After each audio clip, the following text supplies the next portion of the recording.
where voting for the All-Star game just closed a few hours ago. The results will be unveiled later this week. I want to know who you have in your All-Star starting lineups. If your vote was the only one that counted, Twan, we'll give you that power right here for this 120. Let's start in the East. This is the real votes now. This is the real ones now. This is the real we'll ones, start not in the fan East. votes. We'll start in the East. Who you guys are your starters? First of all, I got to go with LeBron James. That's Okay. the first guy. You always got to pick him in the East. Then after that, you get John Wall, who I believe is having an unbelievable season. The Wizards now back in the playoff hunt. They have a slot now in the playoffs.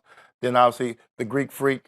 I got to have him. I think he's going to be the new young rookie for the All-Star game. But the two guys I really want to highlight is Isaiah Thomas, who I think is having an unbelievable year. It reminds me of Allen Iverson so much. And playing against Allen Iverson earlier in my career, just a guy who's fearless. He can score the basketball from anywhere on the court. I was one of the biggest haters of Isaiah Thomas and thought that he couldn't be a superstar at 5'9". But the last 2 years, this year and a half, he's proven to me with the year he had last year in the playoffs he had last year and now this year that he's a real superstar in this league. Unbelievable performances he's putting on this season, so he deserves to be a starter. The Celtics are 10 games over 500 right now during the season, so they're like third best team in the Eastern Conference as well.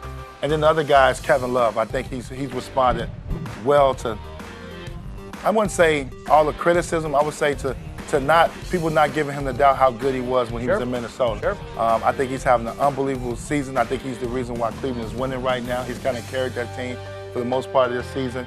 His ability to get in great shape, being able to defend now, they can keep him on the floor for longer periods of time. They're not necessarily looking to take him out on certain defenders. So you got to give kudos to Kevin Love, and he deserves to be a starter in the Eastern Conference. John Wall, Isaiah Thomas, LeBron, Giannis Antetokounmpo, and Kevin Love from Antoine Walker. His vote, the only one that counts for that 120 in the East. Those would be his all-star starters.